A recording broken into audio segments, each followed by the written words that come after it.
Good morning बच्चों, कैसे हैं आप लोग। मैं हूं सत्यवान प्रमाणिक। स्वागत करता हूं आप सभी का हमारे YouTube channel study warriors academy में। Dear students, we are studying today about women and reform. मतलब हमारे देश की जो महिलाएं हैं, ठीक है ना, उनकी आज़ादी से पहले क्या स्थिति थी और आज़ादी के बाद क्या स्थिति रही और अभी का क्या सिचुएशन है, इसके बारे में हम लोग विस्तार पूर्वक इस चैप्टर पर हम लोग जानेंगे। सो आप अपना ध्यान केंद्रित कीजिए, कॉपी और पेन के साथ बैठिए और वीडियो को ध्यान से सुनिए, ठीक है ना। आप लोगों को पता है 100 of years ago the lives of women was quite different from what is today। आज जो स्थिति है हमारे देश के माताओं बहनों की, ठीक है ना, ये आप 100 of years ago ये चीज़ नहीं था, ठीक है ना। उस समय स्थिति कुछ और थी।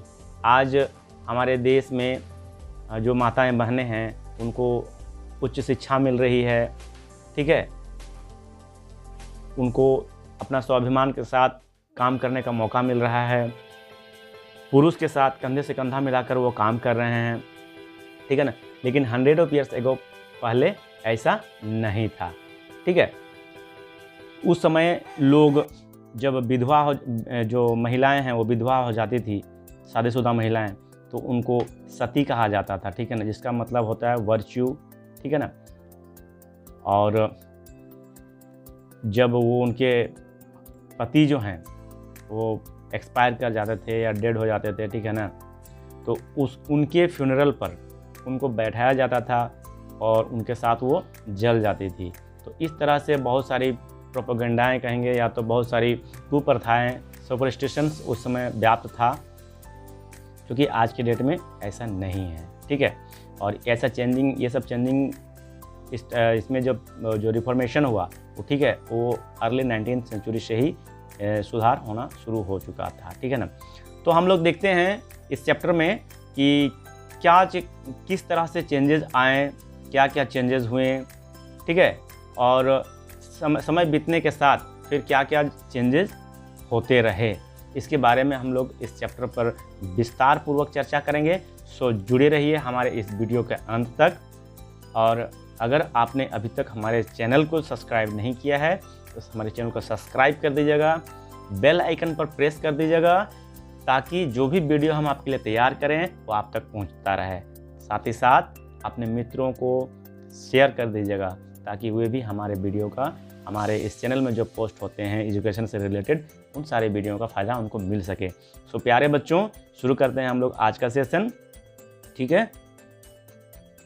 Place of women in society. सबसे पहले तो जानते हैं कि जो सोसाइटी है हमारा, ठीक है ना, उसमें महिलाओं का क्या स्थान है, ठीक है ना।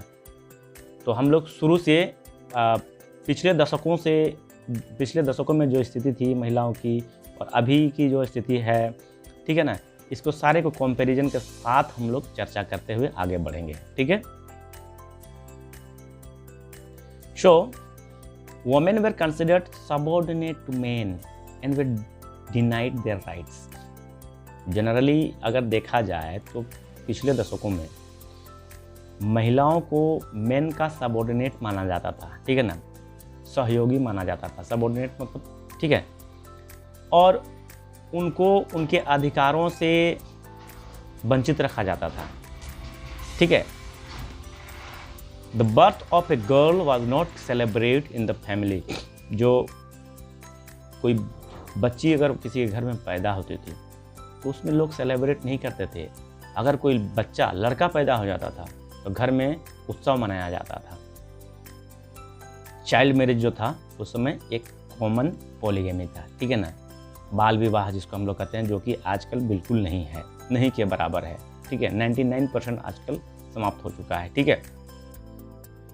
और दूसरी बात कि एक व्यक्ति बहुत सारे पत्नियां रख सकते थे, बहुत सारे विवाह कर सकते थे।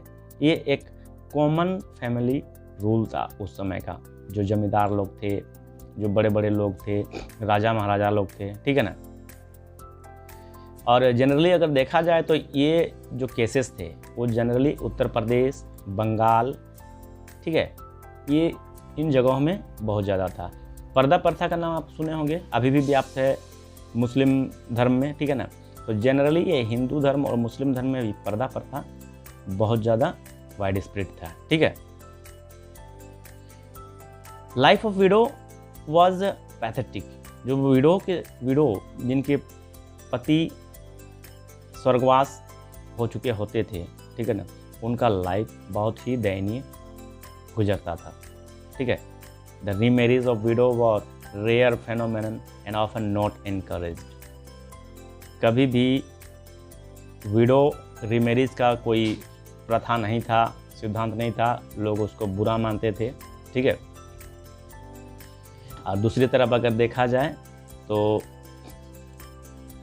अगर किसी का वाइफ मर जाता था तो आराम से वो दोबारा शादी कर लेता था।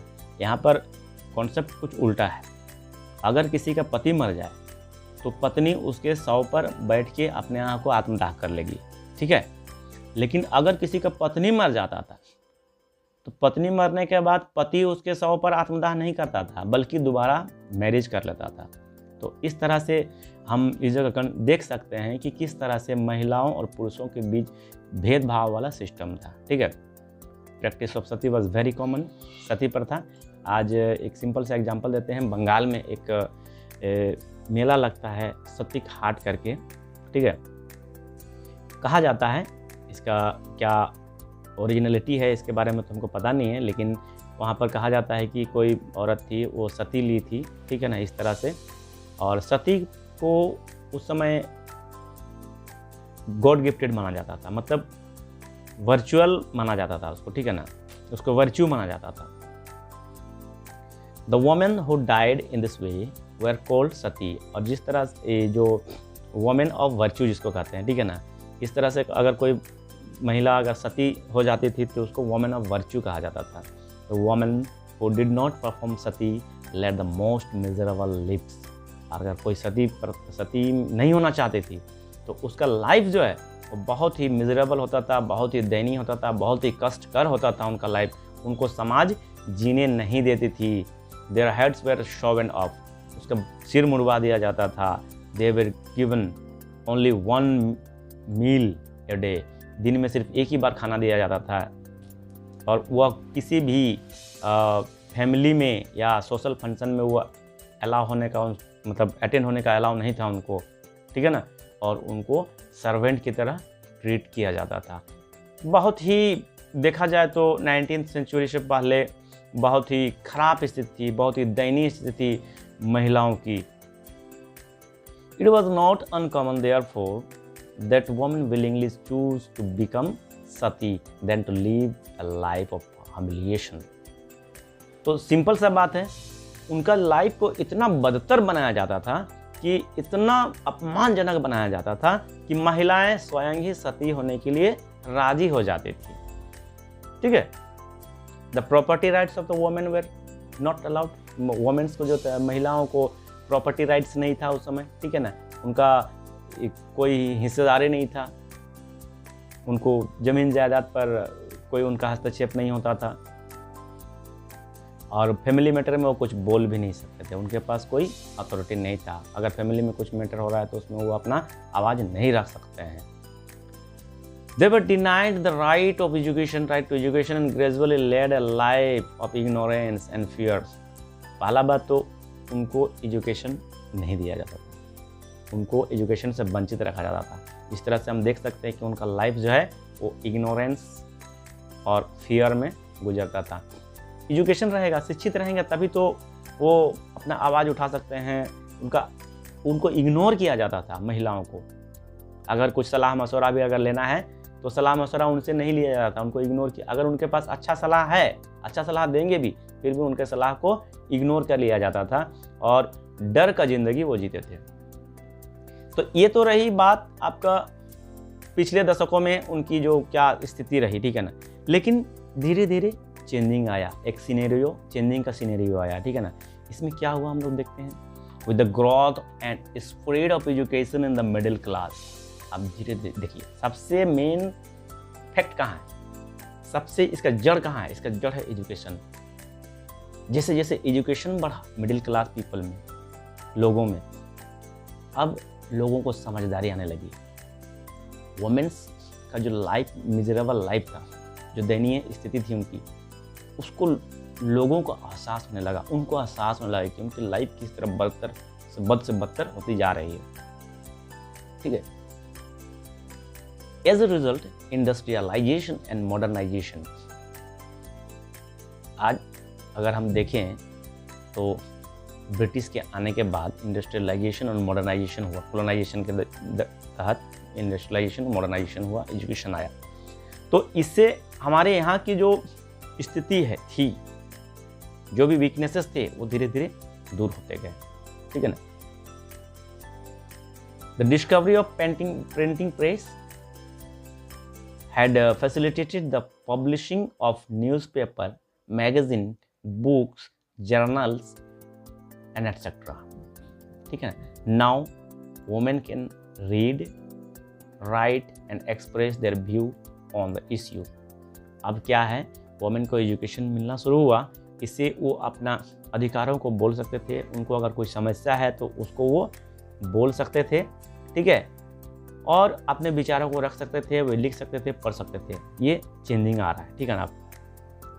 The development of ports and railways also facilitate easy movement of ideas to far of areas. जैसे जैसे पोर्ट्स, बंदरगाह जो थे, ठीक है ना, और रेलवे स्टार्ट हुआ इंडिया में, वैसे वैसे एक जगह से दूसरी जगह, क्योंकि प्रिंटिंग प्रेस पहले स्टार्ट हो चुका था, प्रिंटिंग प्रेस स्टार्ट होने के बाद रेलवेज और पोर्ट्स आए। ठीक है ना। इससे क्या हुआ, दूसरी जगह का आइडिया यहाँ आने लगा, यहाँ का आइडिया दूसरी जगह जाने लगा। इससे लोगों में चेतना जगने लगी।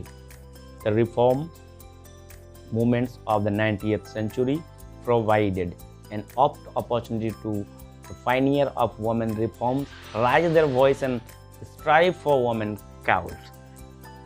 इस तरह से धीरे धीरे 90th century में क्या हुआ, pioneers of women reforms to raise their voice, वो अपना आवाज़, उनकी जो इच्छाएं हैं, उनकी जो भावनाएं हैं, उनको वो व्यक्त कर सकती थी। और वोमेन, किसी भी वोमेन के लिए वो आगे आके उसका मतलब उसके लिए आंदोलन कर सकती थी, उनके लिए विरोध कर सकती थी अगर कहीं बुराई हो रहा है तो, इस तरह से। ठीक है।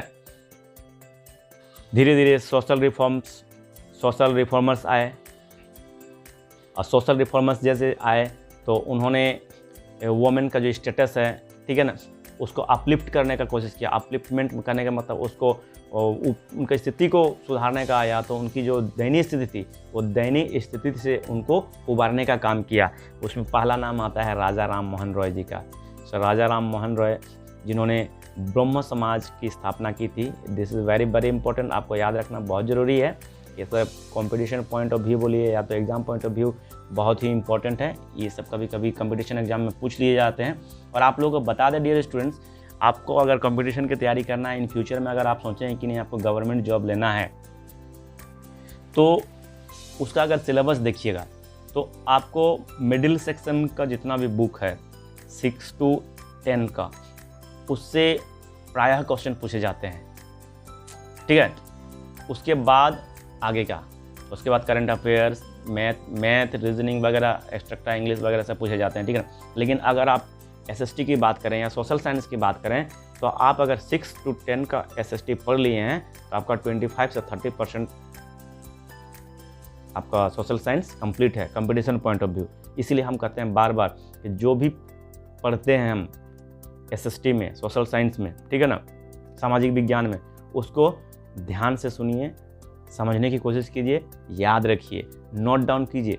जो भी इंपॉर्टेंट पॉइंट्स होते हैं, ठीक है ना, उसको नोट डाउन कीजिए अपने कॉपी में, नोट बनाइए, उसका तैयार रखिए इन फ्यूचर के लिए। ठीक है। कॉपी में ही नोट नहीं, बल्कि हम तो कहेंगे उसको अपने दिमाग में आप बैठा लीजिए, दिमाग में नोट डाउन कर दीजिए। ठीक है ना, ताकि वो कभी ना मिटे। दिमाग ऐसा चीज़ है, कॉपी खो जाएगा, मिट जाएगा, लेकिन आपका दिमाग कभी नहीं खोएगा, कभी नहीं मिटेगा, हमेशा परमानेंट स्टोरेज रहता है दिमाग के पास। ठीक है। और वीडियो को बार बार देखिए जब तक कि आपका याद ना हो जाता है। ठीक है। ओके। ब्रह्म समाज की स्थापना किसने की थी? राजा राम मोहन राय ने। इन्होंने ब्रह्म समाज टू फाइट सोशल एक्ट्स, ठीक है ना। It wanted the woman to acquire a respectable status in the society। राजा राम मोहन राय जी ने महिलाओं के लिए उनकी समाज में एक रिस्पेक्टेबल स्टेटस मिले उनको, इसके लिए आवाज़ उठाए, इसके लिए उन्होंने लड़ाई किया, आंदोलन किए, ठीक है ना। The Samaj condemned sati was against the purdah system, oppose child marriage and polygamy, ठीक है ना। और इस समाज के जो ब्रह्म समाज था, ठीक है ना, इसमें सती प्रथा को बैंड लगाया गया, पर्दा प्रथा को हटाया गया, पर्दा प्रथा का अपोज किया गया, चाइल्ड मैरिज का अपोज किया गया। इस तरह से महिलाओं के प्रति जो ज्यादतियाँ होती थी उसका अपोज किया गया, ठीक है ना। It led movement for remarriage of widow and education for women. इन्होंने जो महिलाएं थी, विडो महिलाएं थी, ठीक है ना, उनके लिए रीमैरिज सिस्टम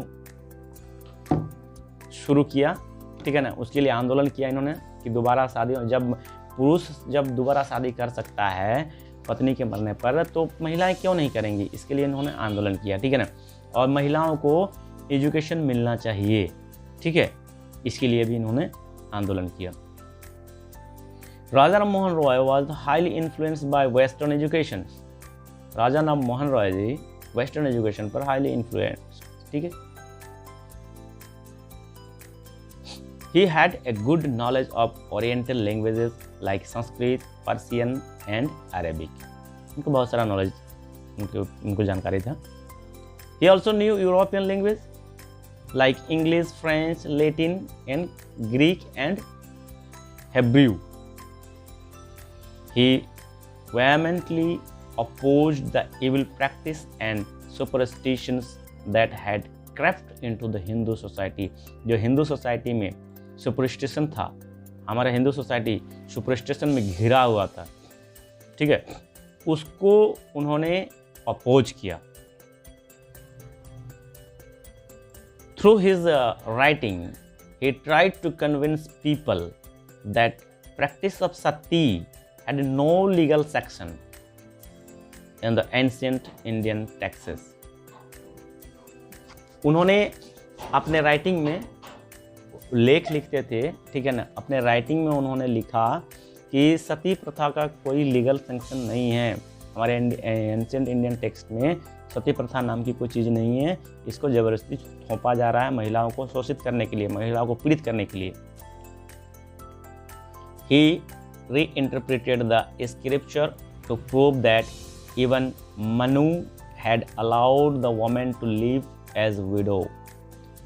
यहाँ तक कि मनु संस्कृति में भी विडोज़ को अपना जीवन यापन करने का स्वतंत्र अधिकार है, ऐसा लिखा हुआ है। उन्होंने इसको प्रदर्शित किया समाज में, ठीक है ना, कि हमारे एंशिएंट इंडिया में, एंशिएंट लिटरेचर में कहीं भी सती प्रथा नाम की कोई चीज़ नहीं है, ठीक है। ये समाज के द्वारा एक बनाया गया ढकोसला था।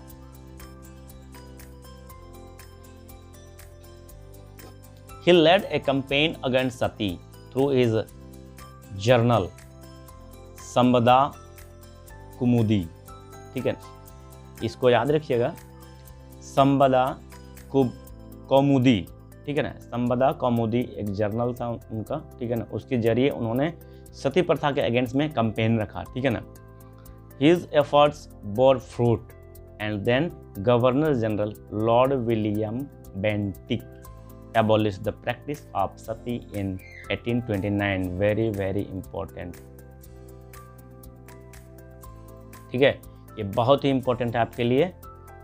राजा राम मोहन रॉय जी ने, राजा राम मोहन रॉय जी के प्रयास से, ठीक है, राजा राम मोहन रॉय जी के प्रयास से, याद कर लीजिए, ठीक है ना, राजा राम मोहन रॉय जी के प्रयास से general governor Lord William Bentinck ने सती प्रथा को बंद कराया 1829 में, ठीक है। ये क्वेश्चन कंपटीशन एग्जाम में भी बहुत बार पूछे जा चुके हैं, ठीक है। नेक्स्ट हम देखते हैं, हमने राजा राम मोहन रॉय जी की चर्चा की, अब देखते हैं हम लोग ईश्वर चंद्र विद्यासागर जी, ठीक है ना। ये जितने भी महान पुरुषों की हम आज चर्चा करेंगे हमारे इस वीडियो में। ये बहुत ही इम्पोर्टेंट हैं और इसको याद रखना बहुत ज़रूरी है। आपके करियर पॉइंट ऑफ व्यू बोलिए या तो कंपटीशन पॉइंट ऑफ व्यू बोलिए, ठीक है ना, आपको जानना बहुत ज़रूरी है। इसलिए अभी से आप तैयार होइए कंपटीशन के लिए, अभी से आप तैयार होइए अपने करियर के लिए, ठीक है ना। ऐसा नहीं सोचना है कि हम 8 क्लास में पढ़ रहे हैं अभी, या 9 क्लास में पढ़ रहे हैं, या 10 क्लास में पढ़ रहे हैं, हम जब ग्रेजुएशन करेंगे उसके बाद करेंगे। जी नहीं, कंपटीशन की तैयारी कही है तो करियर की स्टार्ट आपका मिडिल क्लास से ही शुरू हो जाती है, आपका 5-6 क्लास से ही, आपका ऐसे देखा जाए तो आपका जूनियर से ही होती है, लेकिन हमारे कॉन्सेप्ट के हिसाब से 5-6 क्लास से ही आपका शुरू हो जाता है करियर, ठीक है ना। यहीं से आपको कमर कसना पड़ता है, तभी जाके आप एक अच्छे ओहदे पर जा सकते हैं, ठीक है। Ishwar Chandra Vidyasagar, he was one of the famous reformer from Bengal. Question पूछ सकता है कि ईश्वर चंद्र विद्यासागर जी कहाँ के रहने वाले थे? बंगाल। कहाँ से, किस राज्य से रिलेटेड हैं? तो वो बंगाल से रिलेटेड, ठीक है ना। और एक क्वेश्चन उसमें राजा राम मोहन राय जी का पूछ सकता है उसमें से कि राजा राम मोहन राय जी के, चाहे राजा राम मोहन राय जी के समय में कौन से आपका ब्रिटिश शासक थे? तो लॉर्ड विलियम बेंटिक, ठीक है।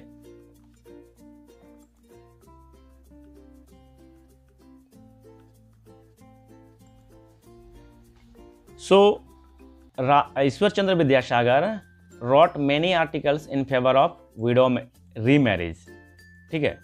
विडो रीमैरिज पर, विधवा पुनर्विवाह पर इन्होंने बहुत सारे आर्टिकल्स लिखे हैं। He persuaded the British officials to pass law for enforcing remarriage for widow in 1856 and banning polygamy। इन्होंने ब्रिटिश ऑफिशियल्स को इन्फोर्स किया, उनको मतलब उनसे क्या कहेंगे, उस कानून बनाने के लिए इन्फोर्स किया उनको कि विडो रीमैरिज पर एक कानून बनना चाहिए, ठीक है ना। इसके लिए इन्होंने ब्रिटिशर्स को इन्फोर्स किया, ठीक है। He submitted petitions with regards to his demand in the Indian legislative council. इन्होंने, इनका अथक प्रयास रहा विडो रीमैरिज के ऊपर, ठीक है। एंड द ब्रिटिश गवर्नमेंट, ठीक है ना, इंडियन गवर्नमेंट और ब्रिटिश गवर्नमेंट दोनों को इन्होंने इसके लिए प्रस्ताव रखा, ठीक है। His efforts finally bore fruits and the Widow Remarriage Act 1856 was passed। उनका जो अथक प्रयास था वो फ्रूटफुल रहा और इसी तरह से उनका वो एक्ट पास हो गया, आपका विडो रीमैरिज एक्ट 1856। याद रखिएगा, ये भी इम्पोर्टेंट है। He was a witness to the first widow remarriage in Calcutta in 1856, ठीक है। वो पहला विटनेस भी रहा है वो विडो रीमैरिज के लिए कलकत्ता में, जो 1856 में, ठीक है ना। तो अगर क्वेश्चन आता है विडो रीमैरिज एक्ट कब पास हुआ, तो 1856, ठीक है। Very very important. Ishwar Chandra also stood of women education. जिस तरह से राजा राम मोहन रॉय जी भी विडो रीमैरिज पर अपना दलील दिया, उन्होंने भी अथक प्रयास किया उसके लिए, ठीक है ना। उसी प्रकार ईश्वर चंद्र विद्यासागर जी भी का भी इस पर बहुत बड़ा योगदान रहा, ठीक है, विडो रीमैरिज पर और वोमेन एजुकेशन पर। He opened 35 schools for girls in Bengal between 1857 with his own money. अपने पैसे से 1857 में उन्होंने 1857, आपको याद होगा मंगल पांडे की कहानी, ठीक है ना। 1857 ही है जो स्वतंत्रता आंदोलन का पहला अगर इतिहास रचा गया तो 1857, अगर शुरुआत कहा जाए तो 1857, ठीक है। मंगल पांडे बहुत फेमस नाम है, ठीक है, इसको याद रखना है। चर्बी वाला कारतूस के चलते उस समय जो आंदोलन हुआ था, ठीक है। Next we will discuss and know about the Swami Dayanand Saraswati, okay. So Swami Dayanand Saraswati founded Arya Samaj. Very very important. हम बार बार कह रहे हैं, जितना भी ये इंपॉर्टेंट टॉपिक्स हम चर्चा कर रहे हैं, ये सारे के सारे कहने का मतलब आज जो भी इस वीडियो में हम चर्चा करेंगे सब कुछ competition point of view very very important, ठीक है ना। स्वामी दयानंद सरस्वती फाउंडेड आर्य समाज। ब्रह्म समाज की स्थापना किसने की थी? चलिए याद कीजिए दिमाग में, ठीक है। तो ब्रह्म समाज की स्थापना की थी आपका राजा राम मोहन रॉय। एंड आर्य समाज की स्थापना किसने की? स्वामी दयानंद सरस्वती 1875, ठीक है। एंड सपोर्टेड विडो मैरिज, इन्होंने भी विडो मैरिज पर इसको सपोर्ट किया। Girls didn't go to school, many reformers felt that to improve the condition of women education was necessary, ठीक है। इतने समय तक वोमेन एजुकेशन नेसेसरी हो चुका था, ठीक है, उनका कंडीशन में काफ़ी हद तक सुधार आ चुका था। Many reformers in Bombay and Vidyasagar in Calcutta set up school for girls. Bombay में बहुत सारा रिफॉर्म्स हुए, बहुत सारे सुधार हुए इस पर, महिलाओं की स्थिति पर, और कलकत्ता में गर्ल्स लोगों के लिए, बच्चियों के लिए स्कूल खोला गया, ठीक है। With the inauguration of first school in mid-19th century, many people feared that school would take girls away from household work. बहुत लोगों का 19th सेंचुरी में जब स्कूल खोला गया, स्कूल का इनॉग्रेशन हुआ, तो बहुत लोगों का सोचना ये था कि अगर बच्चियाँ स्कूल जाएंगी तो वो घर का हाउस होल्ड काम नहीं करेंगी, ठीक है ना। ऐसी गलत धारणाएं लोगों के मन में थी। Many people said that girls should be kept away from public space to protect them from corrupting influence. बहुत लोगों का सोचना था कि बच्चियों को पब्लिक प्लेस से दूर रखा जाना चाहिए, ताकि अगर कुछ करप्टिंग, कहने का मतलब उन पर कुछ जातियाँ ना हो, ये जातियाँ ना हो, इसके लिए उनको पब्लिक प्लेस में जाना नहीं चाहिए, उनको घर में ही रहना चाहिए। इस तरह से बहुत लोगों का सोचना था ये, ठीक है ना। ये अंधविश्वास था ये, ठीक है। Next will discuss about Kandukuri Veeresalingam Pantulu, ठीक है। कुंदुकूरी वीरेशालिंगम पंतुलु, ओके। सो ये नाम बहुत ही डिफ़िकल्ट है, इसको याद कर लीजिएगा। तो इनको हम पंतुलु वाज तेलुगु ब्राह्मण of the Madras presidency. Madras presidency का ये तेलुगु ब्राह्मण थे, ठीक है ना। He also formed an association of for widow remarriage and female education. देखिए पंतुलु जी ने भी विडो रिमैरिज पर अपना अथक प्रयास किया और फीमेल एजुकेशन पर प्रयास किया। In 1878 he launched a society for social reforms. He opened the first girl school in 1864. पहला गर्ल स्कूल इन्होंने 1874 में स्टार्ट किया, ठीक है। Next Madhav Govind Ranade, Mahadev Govind Ranade, okay, sorry, Mahadev Govind Ranade, okay. So Mahadev Govind Ranade ji भी बहुत ही इनका भी बहुत अथक प्रयास रहा, ठीक है। इसमें हालांकि हम अभी बहुत सारे सोशल रिफॉर्मर्स के बारे में चर्चा करेंगे, लेकिन इसमें जो इम्पोर्टेंट फैक्ट्स होंगे उसको विशेषकर हमको याद रखना है, उनको नोट डाउन करना है दिमाग में, ठीक है, क्योंकि प्राय क्वेश्चन यहीं से आते हैं, यहीं से बनते हैं, ठीक है। He was member of widow remarriage association. Madhav Dev Govind Ranade was the member of widow remarriage association. He advocated widow remarriage and education for girls and was against of girls child marriage, ठीक है ना। विडो रिमैरिज के विरोध करते थे, ठीक है ना, एंड गर्ल्स एजुकेशन को प्रमोट करते थे, और गर्ल्स चाइल्ड मैरिज जो होता था, बाल विवाह जिसको कहते हैं, उसके वो अगेंस्ट में थे। एक इम्पोर्टेंट बात यहाँ पर आती है, he found the National Social Conference that worked in the field of social reforms. तो अगर क्वेश्चन आ जाता है कि नेशनल सोशल कॉन्फ्रेंस किसके द्वारा फाउंडेड है, ठीक है ना, तो ये आपका आंसर क्या होगा, महादेव गोविंद रानाडे, ठीक है। नेक्स्ट हम लोग जानते हैं, will discuss about the Pandita Ramabai. Pandita Ramabai, okay. So Pandita Ramabai was a scholar of Sanskrit and always felt that Hindu religion was oppressive toward women. अब ये संस्कृत की बहुत ही जानी मानी हस्ती थी, ठीक है। इनका मानना था कि, या तो इनको अनुभव था कि हिंदू समाज में महिलाओं का शोषण होता है, ठीक है ना, महिलाओं का शोषण होता है। She earned fame as rebel champion of women rights. चलिए ये भी इम्पोर्टेंट है। तो अगर क्वेश्चन आ जाता है कि who earned the fame of rebel champion of who earn the fame as rebel champion of women's right, तो सीधा सीधा आंसर हो जाएगा इसका पंडिता रमाबाई। ओके, या तो पंडिता क्वेश्चन आ सकता है, मल्टीपल एमसीक्यू क्वेश्चन आ सकता है आपका पंडिता रमाबाई, ठीक है ना, डैश, तो आपको लिखना है रिबल चैंपियन, ठीक है ना,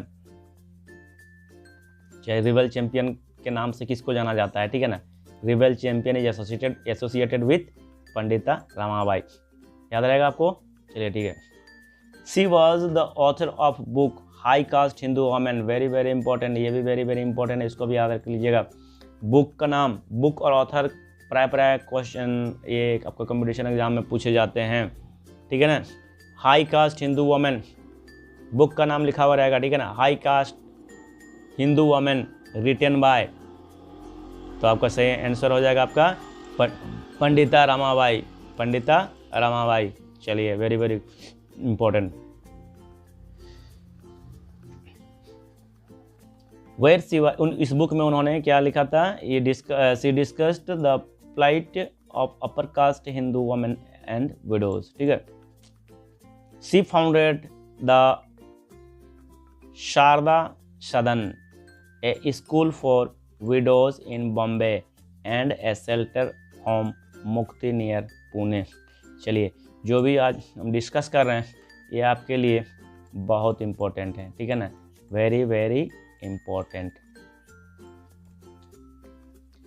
अगर पूछा जाए question who founded the Sharada Sadan, तो सीधा सीधा आंसर इसका क्या होगा, Pandita Ramabai. Okay, she challenge the repressive and orthodox elements of Hindu society, Hindu society में जो भी अफवाह थी या तो अंधविश्वास था उसको उन्होंने दूर किया, उसको चैलेंज किया, करने का मतलब उसके विरोध में आवाज़ उठाई, ठीक है। Next, now will discuss about Dhondo Keshav Karve. Okay, so he was in favour of economic independence of women specially. देखिए अब आ जाती है एजुकेशन, अभी तक हम लोग एजुकेशन पर चर्चा की, अभी तक राइट्स पर, वुमेन राइट्स पर चर्चा किए, ठीक है, फिर विडो रीमैरिज पर चर्चा किए, इतना तो हो गया। लेकिन अब देखिए जैसे जैसे समय बीतता जा रहा है वैसे वैसे रिफॉर्मेशन आते जा रहा है, ठीक है ना। अब यहाँ पर आती है क्या, इकोनॉमिकल इंडिपेंडेंस, जिसको हम लोग कहते हैं फाइनेंशियल स्ट्रेंथ कहेंगे या फाइनेंशियल इंडिपेंडेंस कहेंगे। कहने का मतलब अभी तक महिला को क्या समझा जाता है, पुरुष जो होंगे घर के वो कमा के लाएंगे, महिलाएं उसको घर में बनाएंगी, यूटिलाइज करेंगी, ठीक है ना। लेकिन महिलाएं भी कमा सकती हैं, महिलाओं के पास भी इकोनॉमिक गेन करने का पावर है, इकोनॉमी, ये चीज़ अभी तक नहीं समझा जाता था समाज में। लेकिन धोंडो केशव कर्वे जी के आने के बाद इन्होंने इस पर आवाज़ उठाई, इकोनॉमिक इंडिपेंडेंस पर, ठीक है। आज जो हमारी महिलाएं नौकरी कर रही है, पुरुषों से कंधे से कंधा मिला के काम कर रही है, किनका देन है, धोंडो केशव कर्वे जी का देन है, ठीक है। The curriculum was designed to make young women self-sufficient and independent, ठीक है। With this objective, he founded female school in Pune. Karve was a champion of women reforms in Maharashtra, ठीक है। चलिए आगे बढ़ते हैं। He founded the first Indian women university in 1916. ये very very important है। फर्स्ट इंडियन वुमेन यूनिवर्सिटी कब establish हुआ, तो 1916 में हुआ। He also open girl school in Pune, he establish a window home in Pune. चलिए जितने भी जिनका भी आज चर्चा कर रहे हैं हम, ठीक है ना, इस वीडियो में सारे वुमेन रिफॉर्मेशन के क्षेत्र में बहुत अच्छा योगदान रहा है इनका, ठीक है ना। नेक्स्ट हम लोग चर्चा करेंगे, will discuss about the Vishnu Shastri, ठीक है ना। Vishnu Shastri led the reforms movement in west India, ठीक है। A widow remarriage association was started in Bombay in 1866. Next Behramji सेलबनी, ठीक है। नेक्स्ट नेम आता है आपका बहरानजी सेलबनी। He was a Parsi reformer who attacked the evil of child marriage, इन्होंने बाल विवाह का विरोध किया। एंड फ्लाइट ऑफ विडो, ठीक है, जो विधवा महिलाएं होती थी उनकी जो दुर्दशा होती थी, फ्लाइट मीन्स दुर्दशा, ठीक है ना, न्यू वर्ड है, इसको याद कर लीजिएगा। तो विधवा महिलाओं की जो दुर्दशा थी उसके विरोध में इन्होंने आवाज़ उठाया और ये इनका आर्टिकल जो था टाइम्स ऑफ लंदन के जरिए इसको प्रसारित किया। The act laid down that a girls below 12 years of age could not be forced to have physical relation with her husband। और उन्होंने उसके बाद जो एक्ट पारित हुआ उसमें 12 years के नीचे जो भी बच्चियां होती थी उनको फिजिकल रिलेशनशिप के लिए उनके हस्बैंड द्वारा फोर्स नहीं किया जा सकता था। अगर कोई फोर्स करता था तो उस पर कानूनी कार्रवाई हो सकती थी। With his consistent efforts of age, Consent Act was passed in 1891. Later on, Shraddha Act was passed in 1929, which further raised the age of consent of 16 for female and 18 for males. तो ये आज हम जो कानून देखते हैं 18 और 16 का जो रेशियो है चाइल्ड मैरिज का, गर्ल्स और बॉयज़ का मैरिज का, ठीक है ना, ये श्रद्धा एक्ट के द्वारा पारित हुआ है, ठीक है ना। श्रद्धा एक्ट पास्ड इन 1929। तो क्वेश्चन ऐसा भी पूछ सकता है, श्रद्धा एक्ट 1929 इज रिलेटेड टू, ठीक है ना, तो आपको क्या लिखना है इसमें, गर्ल्स मैरिज, ठीक है ना, चाहे उसको सीधा सीधे गर्ल्स, ठीक है, किससे रिलेटेड है ये, गर्ल्स से, ठीक है ना, या तो वोमेन रिफॉर्म्स, कुछ भी हो सकता है, ठीक है ना। नेक्स्ट, गंगाबाई, माताजी महारानी तपस्विनी, ठीक है, इनको कहा जाता था गंगाबाई, ठीक है ना, माताजी महारानी तपस्विनी, ठीक है। She settled down in Calcutta to promote education among females according to Hindu principles.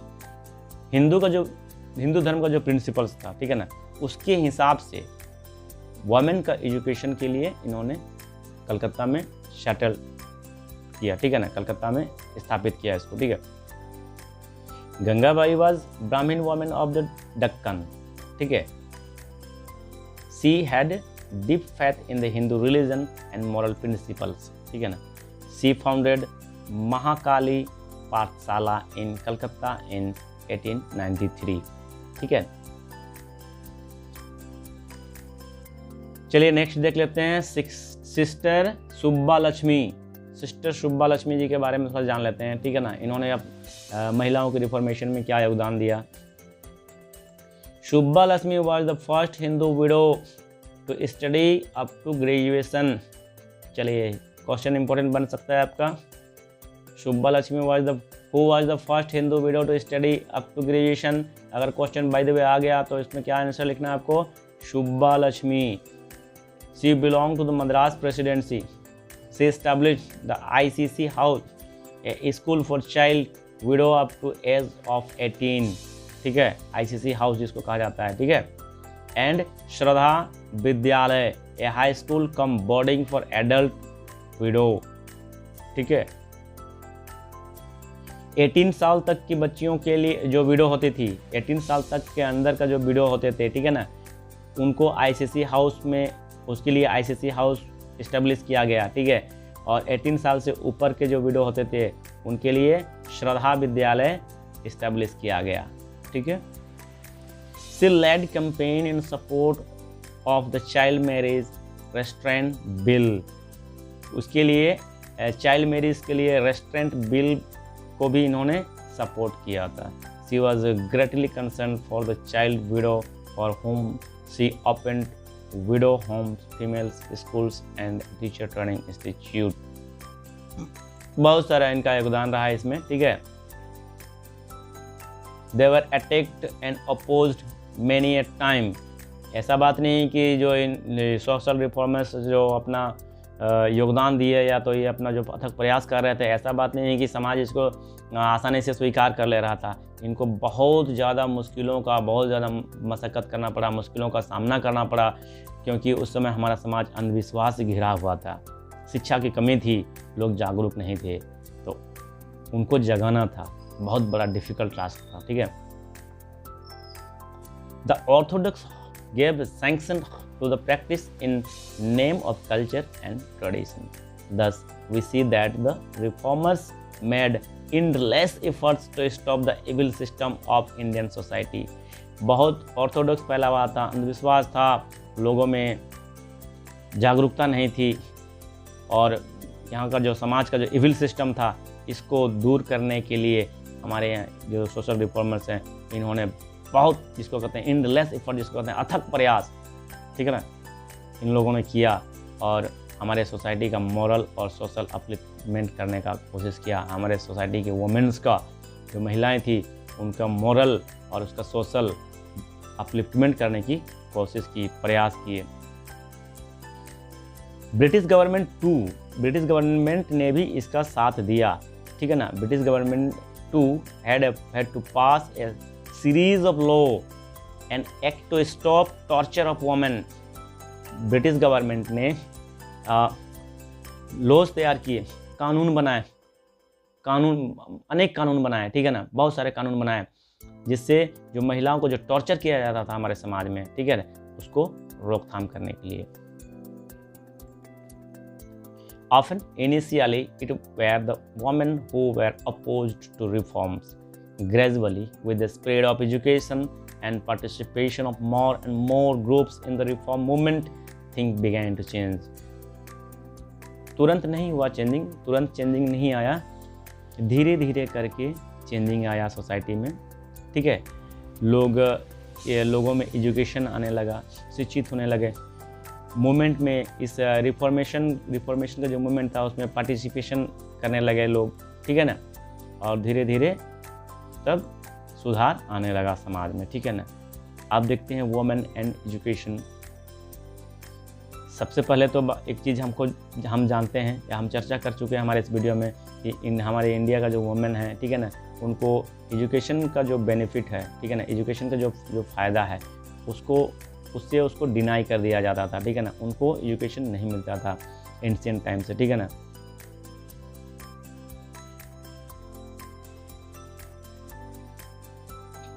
और ज़्यादातर देखा, जो रॉयल फैमिली के जो लोग होते थे, सिर्फ वही मॉडर्नाइजेशन, उनका एम था मॉडर्नाइजेशन का। ठीक है ना।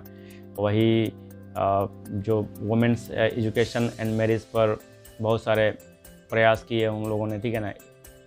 ठीक है। It was the Parsis who first took active step toward education of women. Parsis लोग ने पहला प्रयास किया वुमेन एजुकेशन पर। ठीक है ना। दादा भाई नौरोजी नाम आप लोगों ने सुना होगा, दादा भाई नौरोजी जी का। ठीक है ना। बहुत फेमस नाम है। So, Dada Bhai Naoroji propagated widow marriage and education through his newspaper Rast Goftar. ठीक है। अगर न्यूज़पेपर की बात करें इनका, तो ये था, नाम था इसका पास्ट गफ्तार। ठीक है ना। He advocated uniform laws of inheritance and marriage for the Parsis. In Calcutta, J.E.D. Bethune opened a school for girls. Now, male person was supposed to enter the institute. Arrangements were made for school transport for girls. महिलाओं के लिए, बच्चियों के लिए transportation की व्यवस्था की गई। ठीक है ना। As the president of the Council of Education, ये दादा भाई नौरोजी जी जो थे, ये काउंसिल ऑफ एजुकेशन के प्रेसिडेंट भी थे। He enacted many regulations in favor of girls to attract them towards school. ठीक है ना। After his death, उनकी मृत्यु के बाद, the work toward women education was carried forward by ईश्वर चंद्र विद्यासागर। जब दादाजी नौरोजी नहीं रहे, तो ईश्वर चंद्र विद्यासागर जी ने उनका कमान संभाला। ठीक है ना। After their success, similar school were opened in Ahmedabad and Surat. The Elphinstone institute of Bombay started some experimental school in 1847। In Maharashtra Jyotiba Phule, ठीक है, बहुत ही फेमस नाम है, Jyotiba Phule and his wife Savitribai Phule, ठीक है ना, ज्योतिबा फुले और सावित्रीबाई फुले, ठीक है, open 5 schools for girls in the around Pune in 1848। 1848 के दौरान ज्योतिबा फुले और सावित्रीबाई फुले मिल के बहुत सारे स्कूल्स 5 स्कूल्स खोले थे उन्होंने, ठीक है ना। Savitri was the first women teacher of modern Maharashtra, ठीक है, मॉडर्न महाराष्ट्र का पहला टीचर थी Savitribai Phule. A school for the Mang and Mahar untouchable castes was opened in 1851 for which they were criticized by the orthodox group, ठीक है। उस समय ये महिलाओं के ऊपर तो ज्यादतियाँ होती ही थी, लेकिन साथ ही साथ अनटचेबिलिटी का बहुत बड़ा एक इश्यू था उस समय, ठीक है ना। Tarabai Shinde was educated at her home in Poona. She published a book Stri Purush Tulana in which she criticise the social differences between man and women, ठीक है ना। इन्होंने अपनी बुक पर, जो इनका बुक का नाम है आपका स्त्री पुरुष तुलना, ओके, इस पर इन्होंने क्रिटिसाइज किया था मेन और वुमेन के बीच जो डिफरेंसेस था इसके लिए, ठीक है।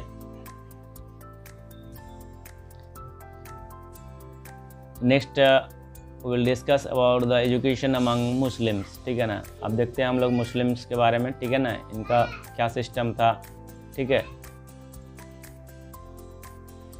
Sir Syed Ahmad Khan initiated efforts toward education of Muslim women. Muslim women's में पहले एजुकेशन सिस्टम नहीं था, ठीक है ना, लेकिन सर सैयद अहमद खान जी ने अपना अथक प्रयास किया और मुस्लिम समाज में एजुकेशन को बढ़ावा देने की कोशिश की। ही अपोज पर्दा system prevalent among the Muslim women. He also opposed polygamy and Muslim system and the Muslim system of is it divorce. देखिए, आज मुस्लिम समाज में पर्दा प्रथा है और आसानी से किसी को भी, जैसे कि हमारे नरेंद्र मोदी जी जो हैं, इन्होंने बहुत अच्छा एक इनके लिए काम किया है कि जो पहले 3 तलाक होता था, तलाक तलाक तलाक इस टाइप से, इससे किसी भी शादीशुदा महिला को तलाक दे दिया जाता था। इसके बाद उस महिला की क्या स्थिति होती, क्या स्थिति नहीं रहती, इसका कोई खोज पड़ताल नहीं होता था, ठीक है ना। तो महिलाओं की इस तरह से स्थिति बहुत ही ख़राब थी। तो ये हमारे जो प्रधानमंत्री जी हैं, ठीक है ना, नरेंद्र मोदी जी, इनके अथक प्रयास से इस कानून को हटा दिया गया, ठीक है ना। दूसरी बात, आज से महिलाओं के प्रति जो दुर्व्यवहार किया जाता है, जो पक्षपाती किया जाता है, या तो पर्दा सिस्टम कहें, या तो एजुकेशन सिस्टम कहें, या तो इजी डिवोर्स कहें, ये आज का प्रयास नहीं, ये बहुत पहले से चला आ रहा है, ठीक है ना। सर सैयद अहमद खान जी ने इनको शुरू किया था, ठीक है। उस समय से यह आंदोलन और ये प्रयास चलता आ रहा है और धीरे धीरे इसमें सुधार हो रही है, ठीक है। In the North Indian Muslim families, women learned to read the Quran in Arabic. They were given education at homes. Mumtaz Ali reinterpreted words from the Quran in favor of education women. North India में Muslim family की women जो थी वो पढ़ना सीखी, ठीक है ना, कुरान को अरबिक भाषा में पढ़ना सीखी, ठीक है, और अपने घरों में ही वे शिक्षा ग्रहण करने लगे। मुमताज़ अली, इन्होंने इंटरप्रेट किया, ठीक है ना, कुरान को, जिससे वुमेन का जो एजुकेशन तो उसका एक उदाहरण है, ठीक है ना, वोमेन का एजुकेशन, ठीक है ना। इसके फेवर में मुमताज़ अली ने कुरान को रीइंटरप्रेट किया, ठीक है। By the late 90th century, ठीक है, Urdu novels began to be written in easy languages. Urdu novel जो था उसको आसान लैंग्वेज में लिखा जाने लगा, ठीक है, जिससे कि सब कुछ समझ सके। दे mainly focused upon religion and house hold management, और इसमें फोकस किया गया जो भी मैटर था उसमें वो धर्म के प्रति था और हाउस होल्ड मैनेजमेंट के प्रति था, ठीक है ना। The Begum of Bhopal also encourage education among Muslim women।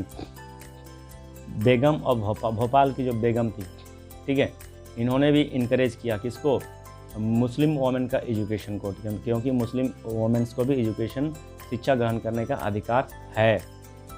They found a primary school for girls at Aligarh, ठीक है। Some schools were also set up at Lucknow for Muslim girls and Begum Rokeya Sakhawat Hussain started school in Patna and Calcutta, ठीक है।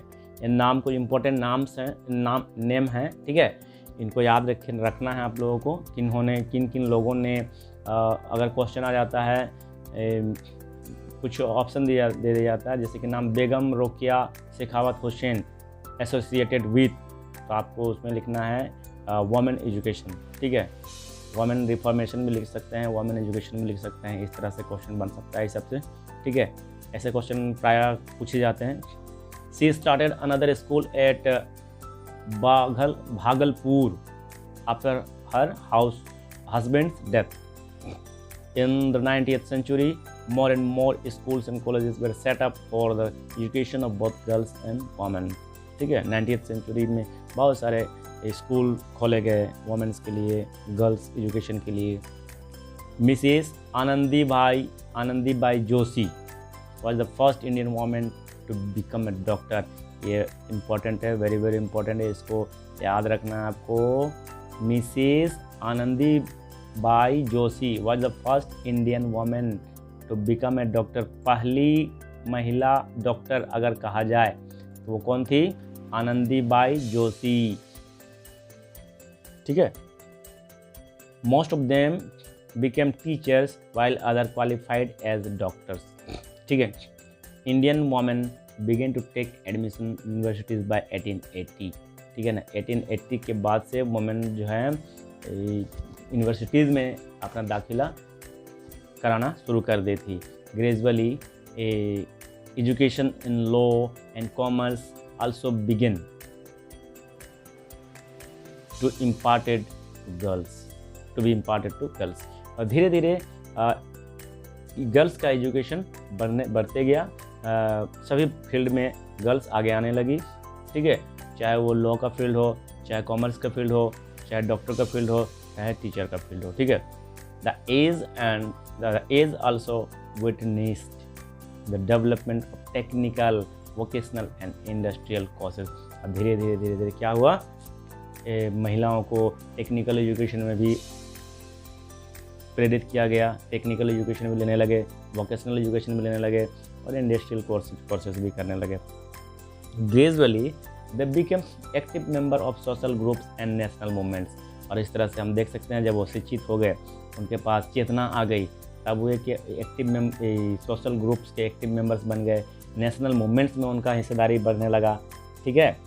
They raise the prominent women issues like health care, child welfare, right to vote and social discrimination against women। जितना भी उनके प्रति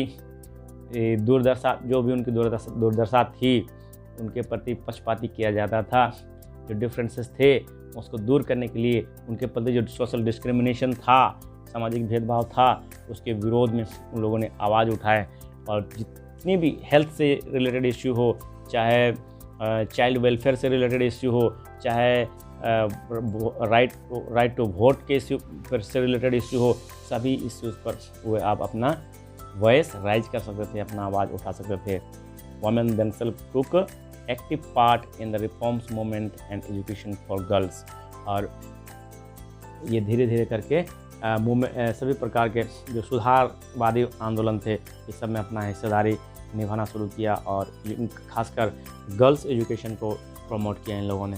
so dear students, इस तरह से हम देखें आज हमारे इस वीडियो में कि किस तरह से पहले किस तरह की स्थिति थी हमारे यहाँ की महिलाओं की, ठीक है, और किस तरह से धीरे धीरे चेंजिंग सिनेरियो आया, धीरे धीरे जो सोशल रिफॉर्म्स हमारे सोसाइटी में एग्जिस्ट हुए, उन लोगों का अथक प्रयास और उनका अथक प्रयास ने धीरे धीरे स्टेप बाय स्टेप किस तरह से हमारे समाज में जो महिलाएं थी उनकी स्थिति में सुधार हुआ। आज हम इस वीडियो में चर्चा किए कि क्या place of women in society जो स्थिति थी, ठीक है ना। उसके बाद चेंजिंग सिनेरियो आया, फिर सोशल रिफॉर्मर्स आए। सोशल रिफॉर्मर्स में हम चर्चा किए राजा राम मोहन रॉय जी के बारे में, ईश्वर चंद्र विद्यासागर जी, स्वामी विद्यानंद सरस्वती जी, कुंदुकूरी वीरेशलिंगम पंतुलुकी जी के बारे में हम लोग चर्चा किए, महादेव गोविंद रानड़े जी के बारे में चर्चा किए, पंडिता रमाबाई, धोंदो केशव कैरवे, विष्णु शास्त्री, बहराजी सिलाबनी, गंगाबाई, इनको हम लोग माता जी, महारानी तपस्विनी भी कहते हैं, सिस्टर सब्बा लक्ष्मी, ठीक है। इस तरह से बहुत सारे जो ज्योतिबा फूले, सावित्रीबाई फूले, ठीक है, दादा भाई नौरोजी एंड मुस्लिम धर्म की अगर रिफॉर्मेशन की बात करें तो सर सैयद अहमद खान जी का बहुत बड़ा योगदान रहा, ठीक है ना, इसके वुमेन रिफॉर्मेशन में, ठीक है। सो इस तरह से आज हम जो भी हमारे इस वीडियो में चर्चा किए, आई होप सो आपको अच्छा लगा होगा। और जो भी चर्चा किए ये सारा कुछ वेरी वेरी इंपॉर्टेंट, बहुत ज़्यादा इंपॉर्टेंट है आपके कैरियर पॉइंट ऑफ व्यू बोलिए, या तो आपका नॉलेज पॉइंट ऑफ व्यू बोलिए, या तो आपका कम्युनिकेशन पॉइंट ऑफ व्यू बोलिए। सो अगर आपको मुझे विश्वास है कि आपको सारा कुछ याद हो गया होगा। अगर नहीं हुआ है तो वीडियो को दोबारा लिंक में क्लिक करें और दोबारा वीडियो को बार बार देखें, जितना बार आपको याद, जब तक कि आपको याद नहीं हो जाता है। सो इसी के साथ आज के लिए अलविदा। फिर मिलते हैं हमारे नए वीडियो में, दूसरे वीडियो में नए टॉपिक के साथ कुछ अलग अंदाज में, ठीक है। Wish you all the best, thank you very much.